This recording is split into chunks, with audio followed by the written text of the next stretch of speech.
beloved Boss Mike Cervera. Eto na mga kababayan ko, si Bato naman, mga kababayan. Katarantaduhan nyo talaga eh. Oh, pasok! Bureau of Investigation Eto na ngayon, mga kababayan. Dahil nga po siya nangyari, diyan po sa Senado na moro-moro, na planadong barilan, putukan, mga kababayan, ay kumilos na ho ang NBI para ho tugisin si Bato de la Rosa, mga kababayan. At sabi nga po, ang NBI ay may idea na saan o kung saan man ang kinaroroonan ni Bato de la Rosa ngayon. Kasi ang taong bayan ay nagagalit, ang taong bayan ay nais pong panagutin si Bato de la Rosa, mga kababayan ko. Kaya ngayon ay nagpupursigi ang NBI para ho mahuli itong pugante na si Bato de la Rosa. Mga kababayan, ulitin natin si Bato de la Rosa ay isa na nga yung pugante. Oo, pugante ho mga kababayan So ngayon, sana maunawaan din nyo na yung kanyang pagpunta dyan sa Senado, talagang yun moro-moro at galing din naman sa kanya na tinulungan daw siya nung Alan Peter Cayetano at siya rin daw ang tumawag kay Bato de la Rosa para pumunta at pumasok sa Senado para nga raw sa kudita nila. Yon, maliwanag ho yun, establish na natin yon, mga kababayan, na talagang dito pa lang, sa umpisa pa lang, na pagtawag ni Alan Peter Cayetano dito ho kay Bato de la Rosa, ay eto na ho yung umpisa na talagang nagpapatunay na gawa-gawa lang nila ito hong pangyayari na kudita at kaguluhan, barilan, putukan, iskandalo sa Senado. Maliwanag ho yun, mga kababayan. Pero sana, bago tayo magtuloy-tuloy dito kay Bato, na alam na ho ng NBI ang kinaroroonan, wag nyo sanang kalimutang mag-like, mag-share, at mag-subscribe, mga kababayan. Para namang ganahan ako din eto na, mga kababayan. Eto na! Ang National Bureau of Investigation ng NBI may ideya na kung saan kinaroroonan ni Senador Bato de la Rosa. Brigada Jigo Custodio, ibrigada mo! Ayan na! May hawak ng impormasyon ang National Bureau of Investigation Nako po! tungkol sa posibleng kinaroroonan ni Senator Ronald Bato de la Rosa Nako! ilang araw matapos itong umalis sa Senate Building. Nako! Pero ayon kay NBI Director Attorney Melvin Matibag, kung may dapat tanungin tungkol sa kinaroroonan ni de la Rosa, si Senator Robin Padilla umano ito dahil Nako! siya ang huling nakasama ng senador. Atay! Sa isang press briefing, Alam na nila, mga kababayan, dapat talaga dikdikin natin si Robin Padilla, sa bagay, kung dikdikin natin yung patutoy nun, mga kababayan, liit lang ganyan lang, maliit, mukhang, mga kababayan, kulang pa, nadikdikin yung kanyang pututoy. Gago talaga to si Robin Padilla. Ikaw, Robin Padilla, putang ina mo Parehas kayo ni Bato, mga putang ina nyo Isama nyo na si Cayetano, 3 kayo. Mga putang ina nyo. Isama nyo na si Amy, 4 pala kayo. Mga putang ina nyo. Diba mga kababayan eto na, nasaan kaya sa palagay nyo? Paki-comment nga dyan. Kung baka naman alam nyo. Sige nga, paki-comment nga alam nyo ba kung nasaan? tumanggi si Matibag na kumpirmahin kung alam niyang eksaktong lokasyon ni De La Rosa na umalis sa Senado noong Huwebes ng madaling araw. Ayon kay Matibag, iniiwasan nila magsalita tungkol dito upang hindi magkaroon ng espekulasyon at para hindi maapektuhan ang kanilang isinasagawang investigasyon. Elizabeth, abot na abot! Lisa Villa, abot ka. Sige, tuloy. Wala na ho. Alam na nila kung nasaan to. Baka magulat na lang. Kaya, alam nyo mga kababayan, Naalala nyo ba yung sinabi ni Trillanes? Ano sabi ni Trillanes? Huwag kang matutulog ng nakapikit ang dalawang mata mo. Naalala nyo yun? Naalala nyo? Parang ano eh. Parang alam na nila eh, no? Alam na nila eh. Noong pa eh. Nung nakarang araw pa. Alam na nila kung saan nagtatago si Bato de la Rosa. Diba? Ito, mga kababayan, no? Oh. Mr. Bato de la Rosa, we will be coming after you. Oh.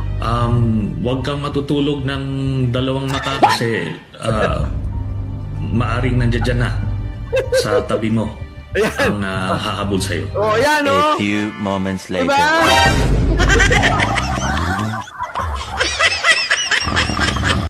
Hindi kaya may kinalaman to't alam na talaga nila, no? Yan yun eh.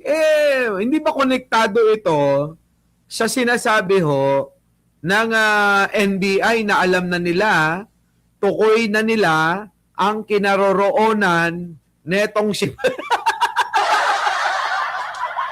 Putangin na sino kasi may gawa nito, natatawa ako. Sino ba may gawa nito? Dati tititigan ko yung mukha ni Bato, natatawa ako eh. Di ba, mga kababayan ko? Oh. Tanggalin na nga natin. Tanggalin mo na nga. Puta, natatawa ako sa mukha ni Bato eh. Di ba? Hindi ba konektado ito sa sinasabi ng NBI na alam na nila? Alam na nila yung kinaroroonan ni Bato, JJ Sales? Natatawa ako sa itsura ni Bato. Tangina mo, Bato, comedy ka talaga, hayop ka. Alam nyo, mamimiss natin si Bato eh, no? Kapag ka eto eh, nabit-bit na sa dahig, mamimiss talaga natin. Oo. Pwede bang patagal-tagalin muna natin ng konti? Bato, pwede ba na patagal-tagalin muna natin si Bato na wag mahuli? wala na tayong kasiyahan. Oo, si Bongo naman parang no, walang kwentang itapik si Bongo. Si Bato masayang itapik eh, no? Masaya. Isa pa nga. Gusto niyo pa ba makita ng isa to? Oo. Hinukay ko pa ito dati ilang araw na to, ha? Ilang araw na. Putang ina, Benji Bernardo, no? 24 oras dilat. Ito na. Ito na, mga kababayan, ha? Last na to, ha, mga kababayan. Yan na. Well, Mr. Bato de la Rosa, we will be coming after you. Huwag kang matutulog ng dalawang mata kasi maaring nandiyan na sa tabi mo ang hahabol sa'yo. Yung A balot. few moments later.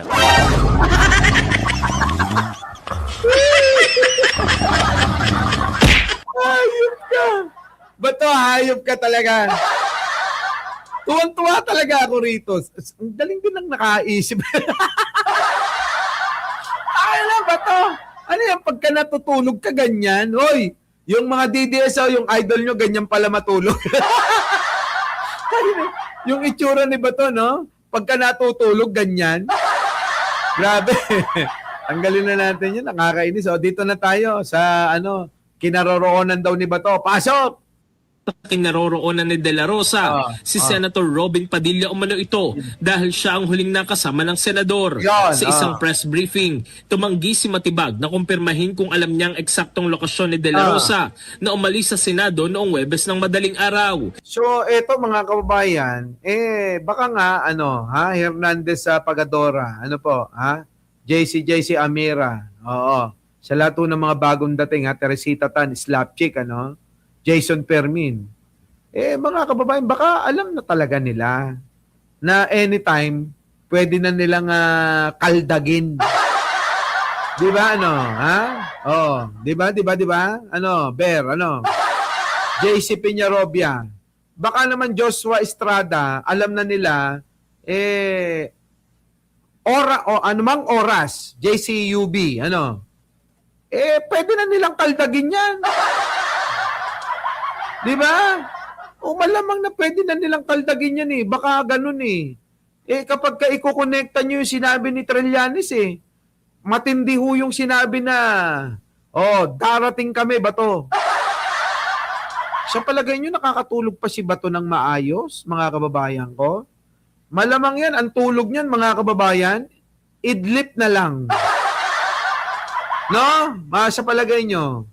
Kasi yung ganyang mga problema, yung hindi ka mapakali, yung konting kalaskos, konting tunog ng sasakyan, konting busina, hindi ka na mapakali kasi tamang hinala ka lagi. Ganon, alam nyo ngayon napipil ko yung nararamdaman ni Bato. Ang hirap niyan. Konting kaluskos, mga kababayan, konting busina, konting tunog, konting may parating na sasakyan. Ay, mga kababayan, hindi mo alam kung ano gagawin mo eh. Di mas maigi na lang na ikaw, pumunta na lang ng daig at isuko mo na yung sarili mo. At least doon may kakwentuhan ka, no? Pwede kayong magkwentuhan ni Digong. Sabi mo, Tatay Dig, PRRD, ano bang nagawa natin at nakakulong tayo ngayon? Sasagutin ka nun. Ganun talaga, matakaw tayo sa pera eh. Kailangan natin gawin yun para kumita tayo ng maraming pera. Diba? Alam mo naman yung anak ko, si Sarah, luka-luka. Kailangan talaga yung ma-secure natin siya, yung kanyang kinabukasan. Tignan mo naman si Kitty, walang kapag-apag-asa. Walang alam gawin si Kitty, di ba? Wala!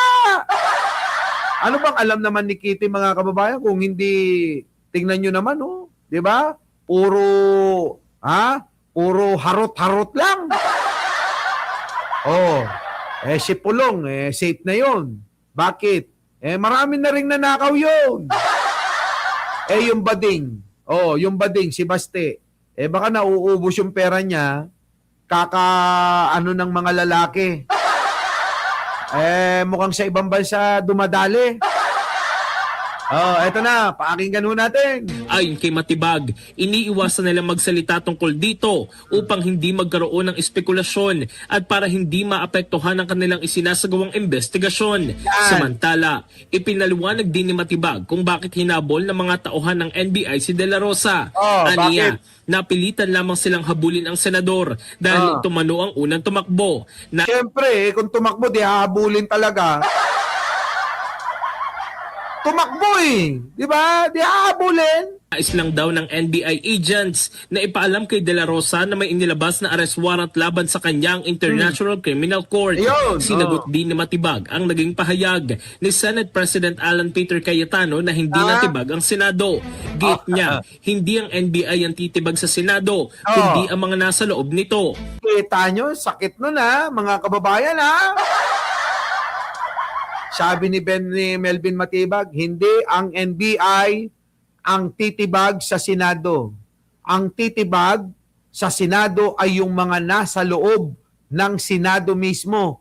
Kayo yun, Alan Peter Cayetano. Nakakaya, mga kababayan, nakakaya yun, yung sabihan kang ganon ni NBI Director. Paano naman, mga kababayan, Chonkat, ay Malayco, Babsan, Delia Rosario, di ba? Paano to?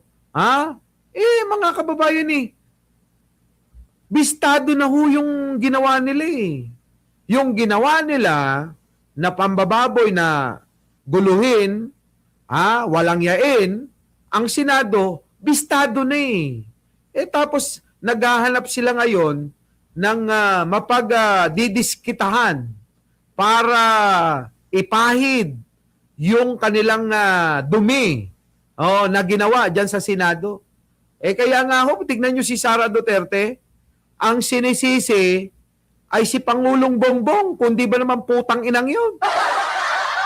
Hayop na Sara Duterte, nandoon na nga sa ibang bansa, nag-uubos ng pera ng taong bayan, ang ginagastos nun ay pera nating hayop na yon, abay nakukuha pang tumira at manira kay Pangulo, kundi ba namang gagang paano ba natin tatawagin ito? Si Sara. Balita natin pwede sa babae, pwede sa lalaki, pwede sa bakla. Di ba? O di lahat na mga kababayan, itawag nyo na sa kanya. Paano yan?